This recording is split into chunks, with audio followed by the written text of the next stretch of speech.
G'day folks, and welcome to World of Tanks with the Magnificent Margon. Well, once again I am back in my STA1. I thoroughly enjoy this tank all of a sudden. Recently I have completely changed the way I play this tank, and I strongly recommend every now and then you do the same thing.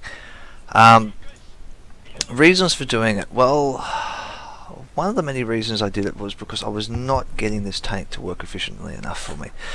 I've done, I don't know, well over 100 battles in this tank, and I'm pretty well on the home stretch to get the Type 61, which is only about 50 odd thousand XP points away now, but I was still not performing at a sufficient level that I was really happy with. Now, as I showed you a couple of days ago, there was my STA1 parked up on the hill or ridge line, and I shot down off the bridge, and that was the start of me getting a little bit more confidence in learning how to play this tank. Once again, we're on Malinovka. Now,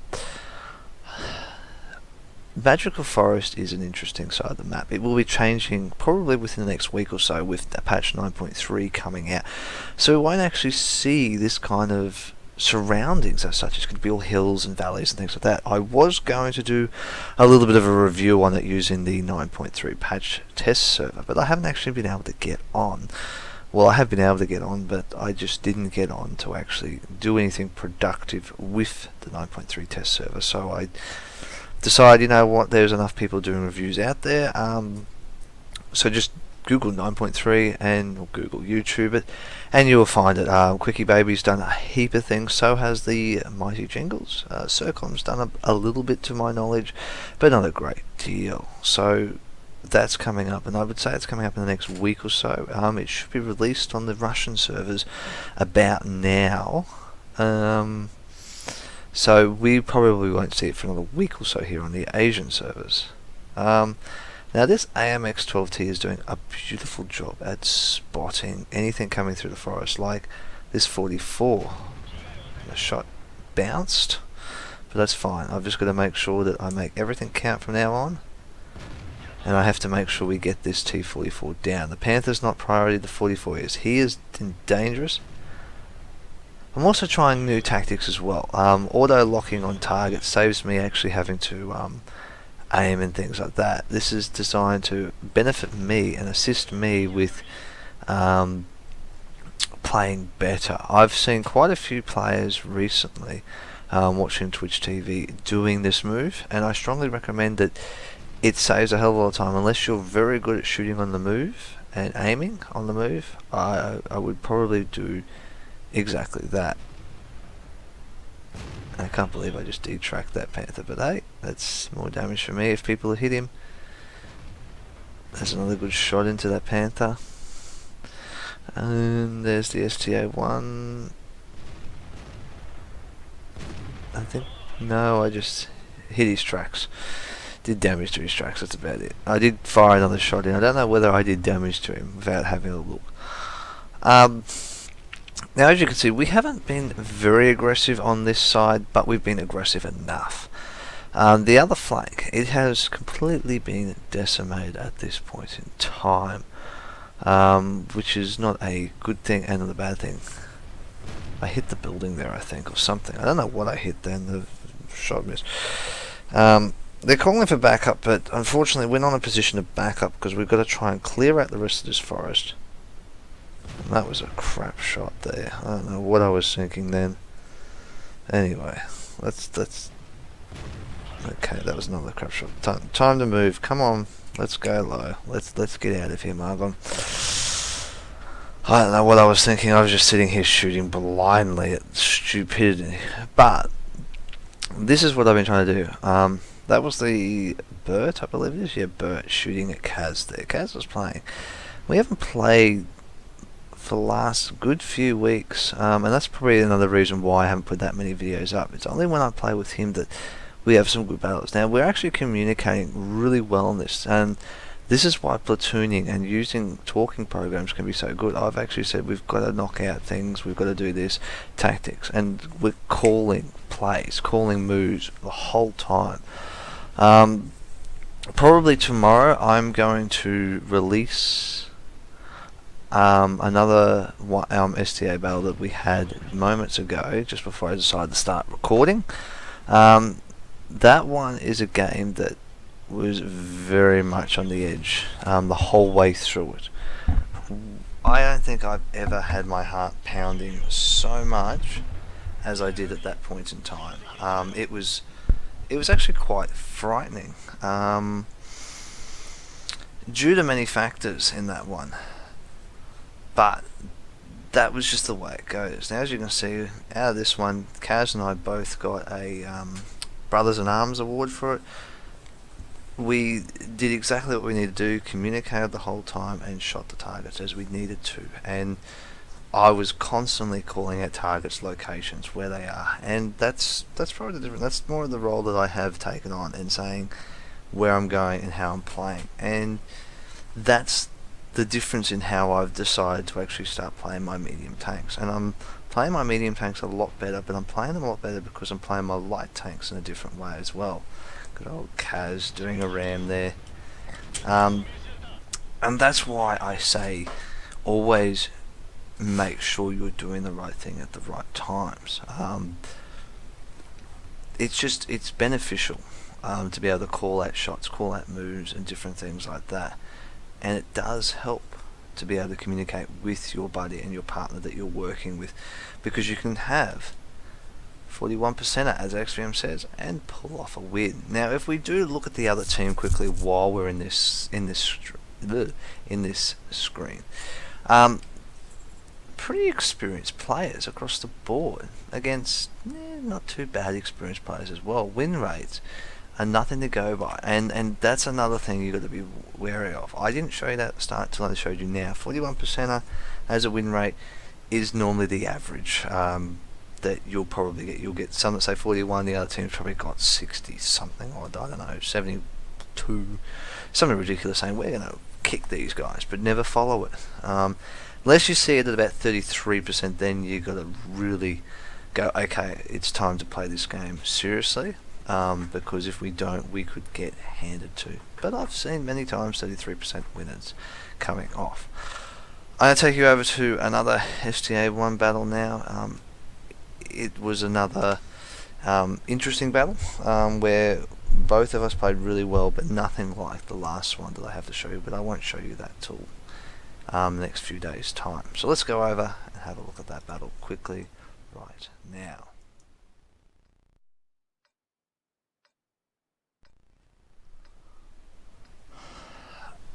Okay guys, here we are on Malinovka. Now Malinovka is very interesting these days, under the pretenses that over here, if this side is not controlled very strongly, particularly from that position there or somewhere along this ridgeline, forget it, you are going to lose. I have seen countless times, and Kaz learnt firsthand on this map this evening with me how shit it is, to be frank. It is just so ridiculously stupid that this side of the map is still getting raped quite precariously. I hate it so much, this side, starting from this side. It is so hard these days. Even though you've got a lot of hard cover to protect you, it's still crap. It is a terrible map. Even though all the changes they've done, everything they've done, that Water's Edge there now is a little rat run, and if you don't have a person like where our Hellcat is currently sitting, if you're looking at the map, spotting anyone that could potentially come, you're screwed. And unless you're a competent player to go there, and I'd like to say I am, but I know at times I'm not, depending upon the tank I'm in. It's a tricky position to be in and to get in. Now, going up the hill here is a bit risky. I've looked at the map about now and gone, Kaz, no one's over here. We are by ourselves. And he's gone, rightio, we need to hole up, we need to hold down, and we need to watch the hill and watch ourselves. So I've pulled back into these bushes. I've got a camo net which gives me a little bit more of an advantage when not being spotted and things like that. So it's one of those things. I'm glad I outfit this sometimes with a camo. It does help. I did push the help button right now, which is F7. If you don't know the keys and buttons, go through them. F4 is negative, F5 is affirmative, F6 defend base, F7 is help, and F8 is reloading. Learn keys like that, it does come in handy. People use it all the time, particularly F5. If you are summoned by someone, you can quickly go, yep, affirmative, okay, cool. Or someone pings the map, you can go F5, affirmative, we are paying attention, we are watching that area.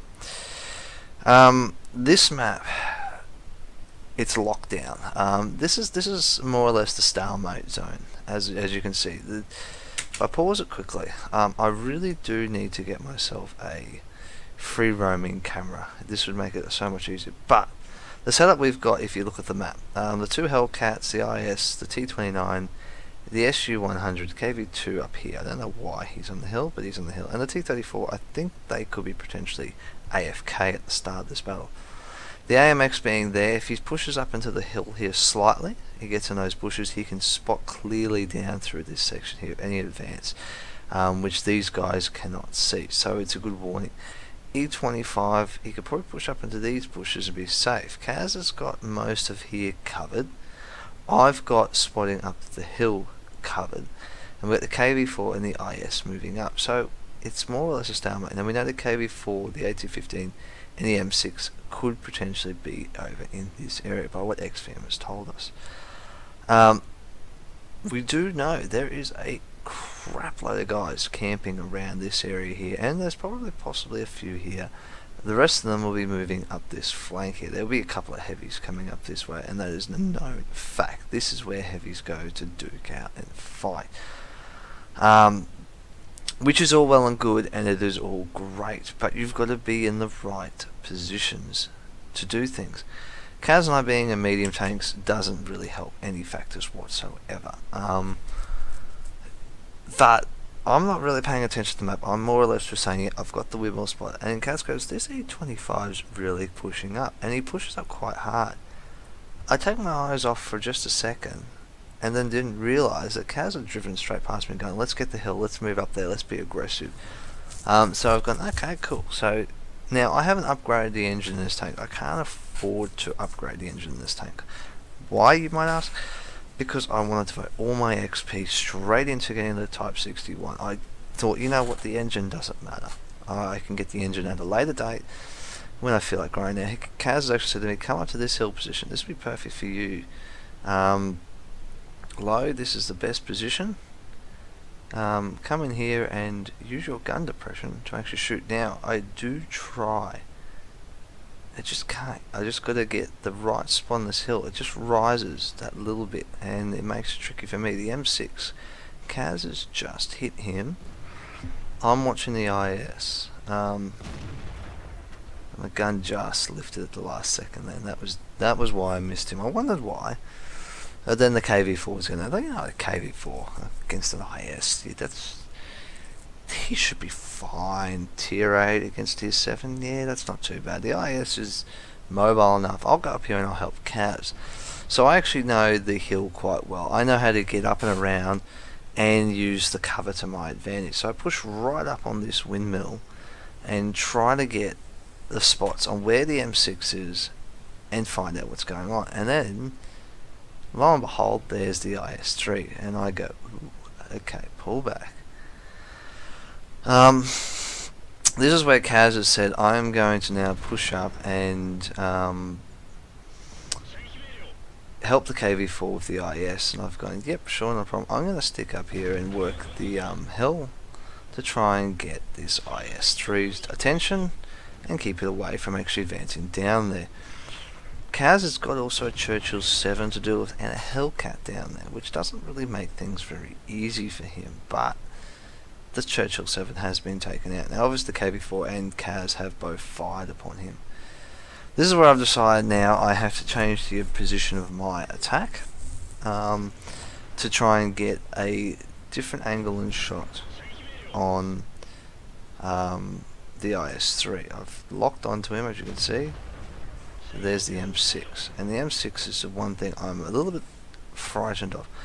The only thing is, Kaze actually calls out to me now going, our KV4 is on fire. And I've gone, what? Are you kidding me? So I thought, I've got to get over here and help him. He's on fire again, that's twice now. And as you can see, the last second my gun was lifted as I get over that ridge, and that annoys me sometimes. Been ammo racked. IS has been taken out, and I've taken some big damage. M6 has come down against Kaze. I've hit the rock and missed my shot. And I'm saying to Kaze, I'm coming, I'm a bit slow. I'm getting stuck on things. Plant one good one in the M6, giving Kaze the opportunity to finish him off, which he does nicely. I've had to use my repair kit to get the ammo rack up. Kaze then said, alright, how much health you on? Like, he looks at me and goes, oh, okay, I'll go first, you stick behind me, we'll work this IS-3. So I've moded it. I've now gone, okay, motor time, let's get this. This IS is pretty well screwed against the IS-3, but with Kaze and me backing him up, we can do something. The only thing is, I see his turret turning like that, and I've gone, I gotta get behind cover, keep moving this way. Just before the edge of the windmill, we take him out. And this is the communication that I talk about. Even though it's not a very high damage rate battle, it's still not bad all in all. Win rate, 62%. Yeah, okay. It's a pretty well guaranteed win, but it's nothing that you shouldn't be careful about. More or less, like, this is the end of it. You could tell that FCM 50T is pretty well screwed now. There's nothing much he can do. But as I was saying, communication is key. Working with your partner is key. And Kaze and I have pretty well carried our stats back up. I was on a 46%, and Kaze was probably on about a 47% win rate. Both of us, over time, with improving our playing style and improving everything we do with our tanks, has helped us to boost up. Now, Kaze is a 50%er, I'm a 48%er. I thought I was a 49%er, but recently I've had to go back and play some low tier tanks to help Azara and Procrastinate. Not Pro, he's not a Pro, he's Procrastinator. To actually get their tanks up, and we lost quite a few battles, which did affect my stats a little bit because of it. We're playing on light tanks. Light tanks are very hard to play in groups at low tiers. Anything tier 4 is just too hard in a light tank because you just start versing too many big heavy tanks, and it's too hard to play in a group of like 3 of us in light tanks. It's just useless, and don't do it. Kaze and I can pull off playing the light tanks together because we know each other's style and we know how to communicate. Playing with players that are not great at it, it's too hard, and I can't carry them with if I jump in like a tier 5 heavy, I can't carry tier 4 light tanks. It's just too hard for me, and it's just unfortunate that's the way it goes, but my stats will recover. I just have to play a few more good games like I'm doing, and my stats will pick up again.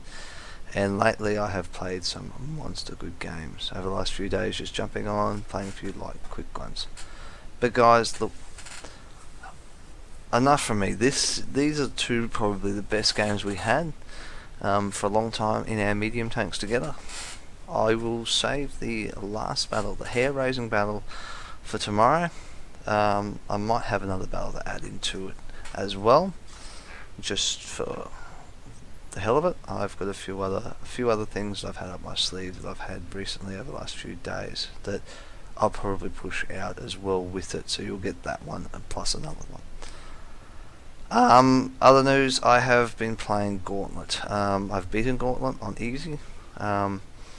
It's an interesting game. I think it's a lot of fun, and with a group of friends this game could be very funny, and you could get quite aggressive with your friends. I've already seen the Angry Joe Show Army on Twitch TV playing it, and that was hilarious, watching Angry Joe rage because of little factors in the game. It's on Steam, got released today, or yesterday when this video gets released. But guys, look, it is something that's going to be funny. I have got a little bit. I'll put a little bit up there of it. Maybe I'll do that in tomorrow's video. Just show a snippet of it, something like that. Before I get into tanks, that might be what I do. I'll do that. That sounds like a good thing. So, look forward to Gauntlet tomorrow, guys, and my other great STA battle. But outside of that, guys, enjoy whatever games you do play. Happy hunting. I'll catch you on those battlefields.